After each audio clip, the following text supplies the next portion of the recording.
Listen up. It is imperative, and November can't come soon enough. And I know, Steve Schmidt, you're a part of one group that is trying to make that happen, the Lincoln Republicans. When you think about the kind of presidents that we've had in this country, the oratory, the ability to speak to our pain, whether you agree with them or not, the ability to speak across party lines to just the pain that's being felt in the country. Obviously, there's great pain being felt here. For Donald Trump to come out and use the name of George Floyd, to say it's a great day for him because we're at near depression-level unemployment. Your thoughts? When we think about all the great sweep of American history, Joyanne, there has never been a leader who has failed more spectacularly history's test than has Donald Trump. When we look at the year 2020, this is when it all unraveled. The country, by the narrowest of margins, elected a reality TV show host, a New York City real estate con man, showman, P.T. Barnum Carnival unraveled. The country, by the narrowest of margins, elected a reality TV show host, a New York City real estate con man, showman, P.T. Barnum Carnival barker, and tragedy has ensued. The United States is the epicenter of coronavirus death and infection, and that didn't have to be. As a result, the American economy is shattered with 40 million unemployed. This week, we saw the Attorney General acting as an interior minister from a thugocracy, ordered an attack by law enforcement on peaceful protesters exercising their First Amendment rights to assembly, to speech outside the White House. They were beaten, trampled, pepper sprayed, gassed, including an Episcopal priest. So Donald Trump, who had previously been hiding in the bunker and apparently his ego was wounded by reports of that, could walk across the street to St. John's, the Church of Presidents, not for prayer, not for introspection, not to signal to the country humility, not to talk about forgiveness, not to talk about unity, but to hold the Bible upside down in an act of sacrilege, while at the same instant calling for the United States military to be turned loose on the American people in the most illiberal sentiments ever uttered out of the mouth of a president of the United States. And so we stand at a dangerous hour in this country where civilian and military relations have been put into crisis by this president, where he sought to deploy the world's most lethal combat force into the streets of America to turn them on to the people that they are sworn to protect and to defend. But we've seen pushback. We've seen the righteous anger of the American people. We've seen the power of our rights in the First Amendment. We have seen the integrity and fidelity to the Constitution of the highest ranking retired officers and secretaries of defense who understand the importance of the American military as an institution. What Donald Trump said about George Floyd today is something that could only come out of the mouth of a sociopath. Somebody who has no respect for the sanctity of human life. A man was murdered. He was murdered on an image on TV that we've now all seen. Life was snuffed out for 8 torturous minutes.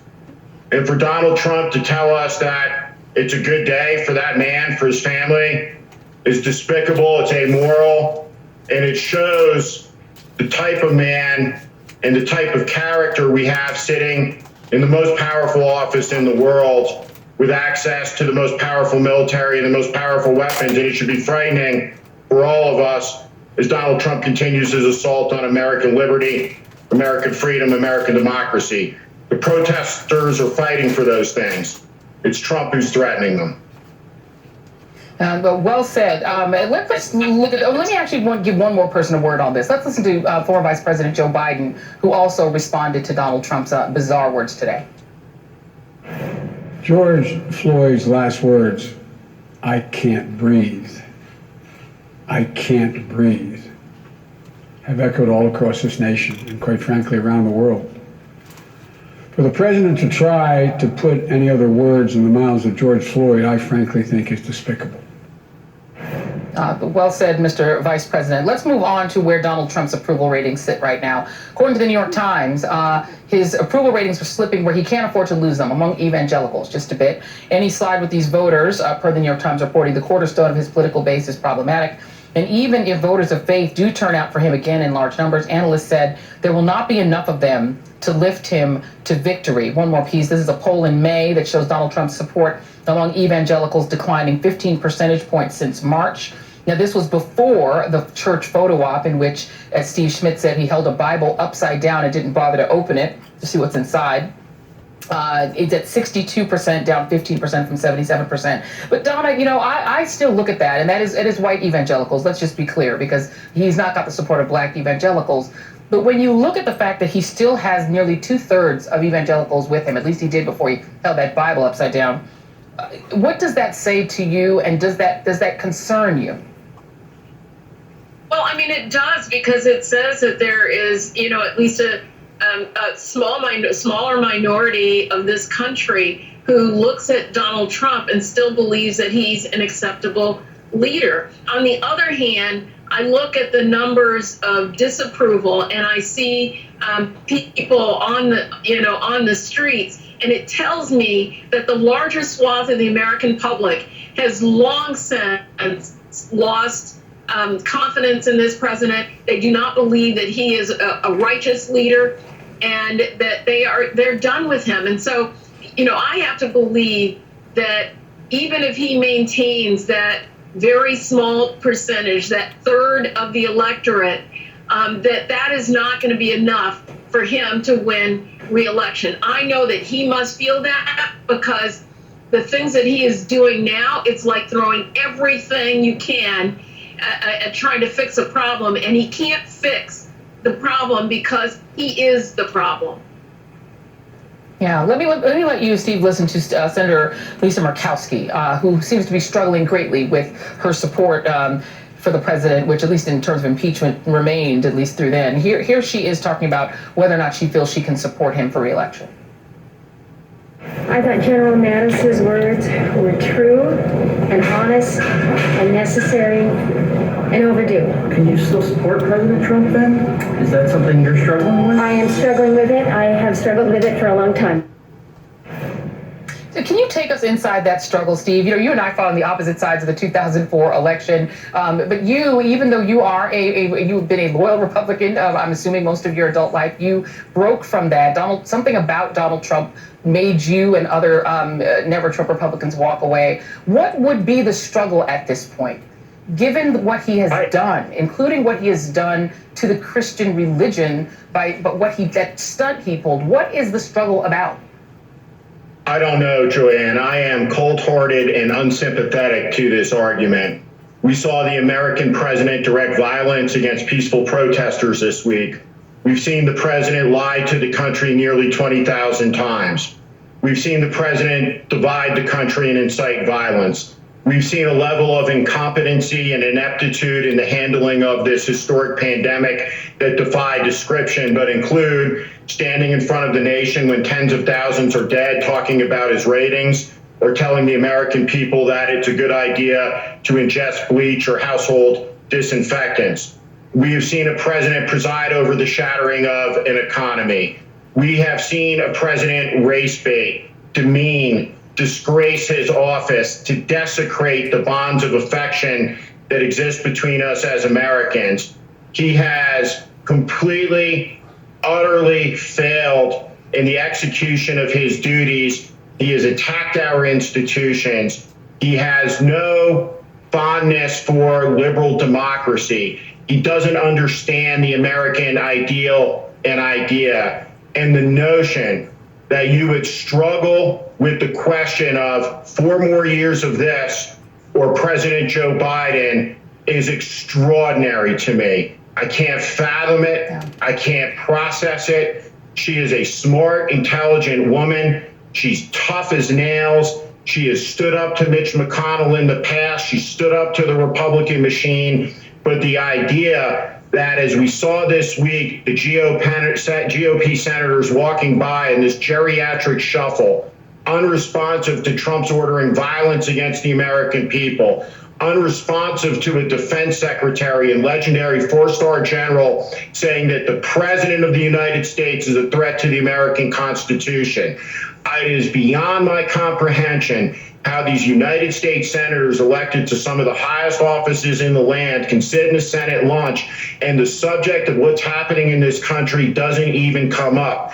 It is a shameful and despicable abdication of their duty. It is a shameful chapter of cowardice in the political history of the United States. She shouldn't have a tough time. It's an easy decision. It's the choice between a good man and a bad man, a moral man versus an immoral man, a patriot versus somebody who has desecrated our freedoms and ideals by his assaults on the American people. The choice between Trump and Biden isn't a difficult one. It's a choice between precipitous decline and the chance of a restoration and recovery from these tragic events. That's what the election's about, and she shouldn't be sweating it in the way that she is. It's not a troubling decision. It's an easy one. Brother Steve Schmidt, I got to say I'm with you on that. I don't understand it at all, sir. I truly don't. Steve, thank you always. Donna Edwards, always. Thank you, Sure. thank you, thank you. Coming up. The violent police response to protests. Has Trump created an environment in which this kind of behavior by law enforcement is considered acceptable in the ranks? Plus, former U.S. Secretary of State Madeleine Albright weighs in on Donald Trump's autocratic bent. You do not want to miss that. And the latest on the pandemic. Yes, there is still a pandemic, and the CDC says that new cases aren't coming down as quickly as expected. We have got so much more to get to. Please stay with us.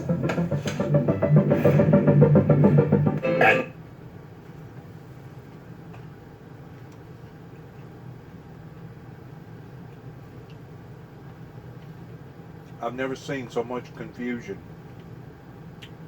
in my whole entire life. Where the right hand don't know what the left hand is doing. I've never seen so much confusion that has to be orchestrated by the demonic Satan himself, that is out to not only kill, steal, and destroy, but is the author of confusion according to the Holy Scriptures. T-Mobile, we have a plan to... It goes beyond sad where we are right now towards the collapsing pillars of our society, to the point that we are like a dog chasing after its tail. We're moving, but we're not going nowhere. We're moving, but we're not traveling.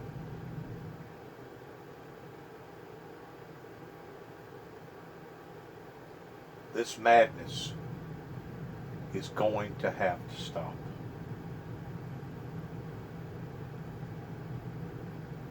.com. For Imprint. For certain. Welcome back. Protests continue tonight throughout the country with no sign of letting up. Tomorrow in the nation's capital, the D.C. police chief expects one of the largest gatherings that we've had in the city. Earlier today, the city of Minneapolis announced that it would ban the use of chokeholds by police and require police to report and intervene anytime they see an unauthorized use of force. This comes amid a slew of disturbing images of police brutality that have flooded social media. In Buffalo, reporters from the local public radio station WBFO captured police shoving a 75-year-old man who then fell and cracked his head. The individual was hospitalized. The two officers captured shoving the man have been suspended, and prosecutors are investigating the incident. New York Governor Andrew Cuomo weighed in earlier today. You see that video, and it disturbs your basic sense of decency and humanity. Why? Why was that necessary? Where was the threat? In Indianapolis, this disturbing video captured by a bystander shows Indianapolis police striking an individual who had allegedly broken the citywide curfew. NBC could not verify what happened before this video was shot. Meanwhile, in Louisville, people took to the street to celebrate the life of Breonna Taylor, who would have turned 27 today had police not burst into her home after midnight and shot her to death back on March 13th. On Saturday, the second of 3 services for George Floyd will be held in his birthplace in Rayford, North Carolina. On Monday, the final service and burial will be held in his hometown of Houston, Texas. The Floyd family lawyer said that former Vice President Joe Biden is expected to attend. And for more, I'm joined by Maya Wiley, professor at the New School, and Michelle Norris, Washington Post contributing columnist. Thank you both for being here. Maya, the scenes that we've seen of the way that police are treating people during these protests are shocking to a lot of Americans, not to African Americans, not to people who've been afraid of police for a long time for good reason. Why is it, in terms of the law, you worked for a mayor, you worked for the mayor of New York City, why is it that police seem to feel so comfortable doing that? And why can police officers, even if they get, let's say, fired for bad behavior in one precinct, simply pick up and move to another town and keep being police? Yeah, you're pointing, Joy, to exactly the kinds of reforms we need that protesters are actually in the streets demonstrating for.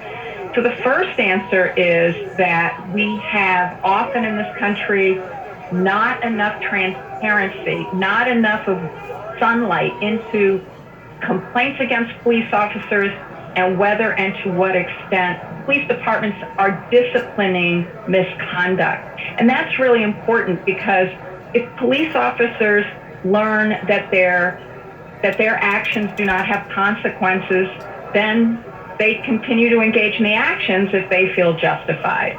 And the other part is that culture, that internal culture that discipline requires is, is about silence, is about protecting fellow officers, it's about us versus them.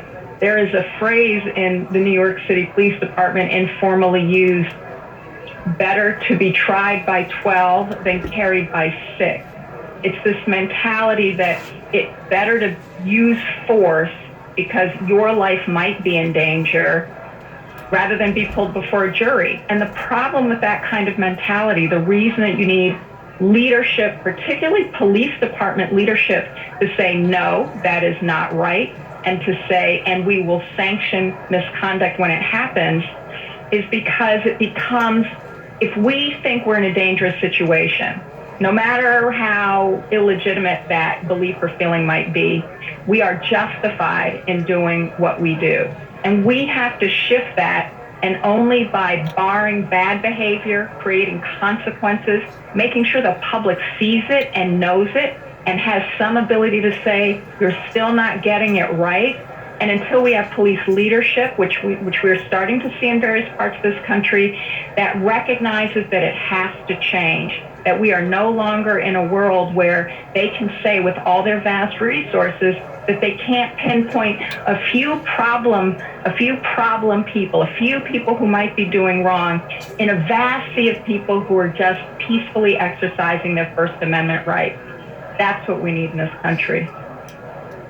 And Michelle, I wonder if for the media, there's also been a presumption, police are the authority. So when something happens, it is the police to whom media go for the statement. And the statement is believed almost always without a whole lot of question, typically, right? I think about the Walter Scott case. I used to teach this case in a class that I was teaching, in a media class on race, in which initially the police came out and they said that Walter Scott, this is the man who was shot in North Carolina, that he had tried to get the officer's taser and that's why he was shot. Lo and behold, thanks to video, a very brave young man who happened to catch the entire murder on tape, it turned out, nope, Walter Scott had run from the officer simply shot him in the back, squared up and shot him, then walked up and he and the second officer dropped a taser to make it look like he committed crimes. And police are believed, even by the media. Do you think that something has fundamentally changed now?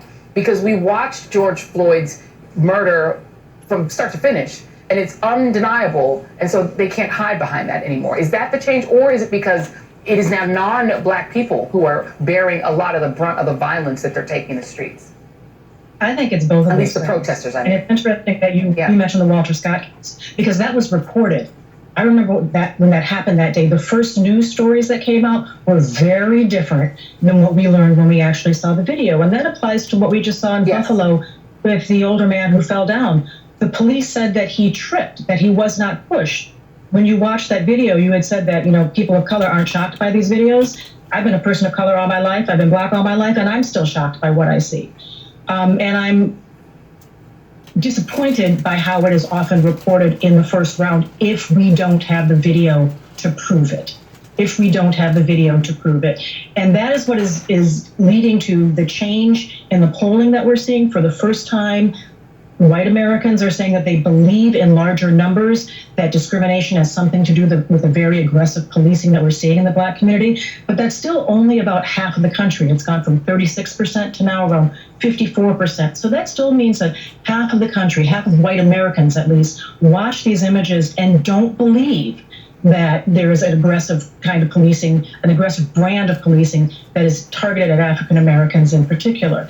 And I don't know how you can't come to that conclusion when you look at the daisy chain of deaths that we've now seen. We have seen Black death on small screens with alarming regularity. And you would think that that would start to convince people that there is a problem in the way we are policing Black bodies in this country. Yeah, you would think. Well, the change is slow, but it is change, at least somewhat, in people's perceptions. Maya Wiley, Michelle Norris, thank you both. Really appreciate being able to speak with you both tonight. And up next, former U.S. Secretary of State Madeleine Albright joins us to discuss Trump's recent behavior, which is straight out of the autocrat's playbook. And we are back right after this short commercial break. Got bugs in your house? Get Zevo. Zevo is the bioselective insecticide. Deadly for bugs, safe to use around people and pets. And just watch how Zevo works without harsh chemicals. Get Zevo at Target and Home Depot stores. Disposable masks are now a limited commodity. That's because you usually need a new one every day, which can make them scarce and hard to get. Introducing Copperware Reusable Mask. It's a reusable, machine-washable mask with the properties of copper. Real copper threads are woven into the fabric using fiber matrix copper technology. The best news is Copperware reusable masks are available now. You can even get them delivered straight to your door, so you can obey shelter-at-home orders and practice social distancing. These are reusable copper-infused protective masks using breakthrough fiber matrix copper technology. The secret is that copper threads are woven right into the fabric to create a washable mask with the properties of copper. It can help reduce facial touching and covers your nose, mouth, and face. Sometimes we have to go out in public to get essentials. The copper-infused mask can create separation between your face, mouth, and nose and the world outside. And it's all woven into a comfortable, breathable mask with the properties of copper. They're comfortable to wear all day long, cool and easy to breathe, and designed to fit anyone. Great for around the house, working outside, or anytime you want to cover up your nose and mouth. Disposable masks usually need to be replaced daily. That can add up, and they can get scarce. Copperware reusable masks are machine washable, so you can use them day after day. Call or go online now and order your Copperware reusable mask now for only $29.99. But wait, order now and you can double your offer and get a second mask free. Just pay separate processing and handling. That's 2 Copperware reusable masks for only $29.99. Get a comfortable mask with the properties of copper. Order your Copperware reusable masks now. To order, call 1-800-706-6117. That's 1-800-706-6117, or go to copperwaremask.com. This offer is not available in any store, so call today. USAA was made for right now. Right now is a time for action. So for a second time, we're giving members a credit on their auto insurance because it's the right thing to do. We're also giving payment relief options to eligible members so they can take care of things like groceries before they worry about their insurance or credit card bills. Right now is a time to take care of what matters most, like we've done together so many times before. Discover all the ways we're helping members at usaa.com/coronavirus. Around here, nobody ever does it. I didn't do it. So when I heard they added Ultra Oxy to the cleaning power of Tide, it was just what we needed. Dad, I didn't do it. #1 stain and odor fighter. Number one trusted. It's got to be Tide. Right now, America is burning. But as a black journalist, I've covered this before. This past week, I pushed deep into the racial inequality, injustice, and violence that was smoldering in this country long before we ever learned the name George Floyd. Search for Into America to download now. From Sweden to Italy to Mexico, Richard Engel reports from the front lines of the coronavirus fight. The coffins are piling up fast here. Why are some countries controlling the pandemic while others can't seem to keep up? On Assignment, Sunday at 10 on MSNBC. I think Putin's been a very strong leader for Russia, but he's been a lot stronger than our leader, that I can tell you. The Chinese, Tiananmen Square, I said they put down a riot viciously, horribly, strongly. What do you make of the North Korean leader? And at a very young age, he was able to assume power. A lot of people, I'm sure, tried to take that power away. So obviously, he's a pretty smart cookie. Welcome back. Well, that was Donald Trump on the strength of authoritarian leaders like Putin and Kim Jong-un. As the New York Times' Max Fisher points out, Trump has come closer this week than at perhaps any point in his presidency to reproducing some of the same traits of the strongmen rulers for whom he has long expressed admiration.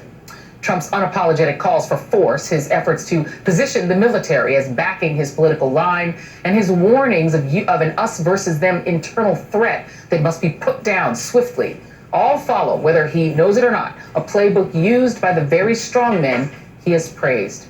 Or, as the Washington Post puts it, the White House is now so heavily fortified that it resembles the monarchical palaces or authoritarian compounds of regimes in faraway lands. I'm joined now by former U.S. Secretary of State Madeleine Albright, who has a new book out called Hell and Other Destinations. And Madam Secretary, thank you so much for being here. What do you make of Donald Trump's comportment, from his clear desire to use the military as his own sort of private police force and to recruit them into... Oh, me.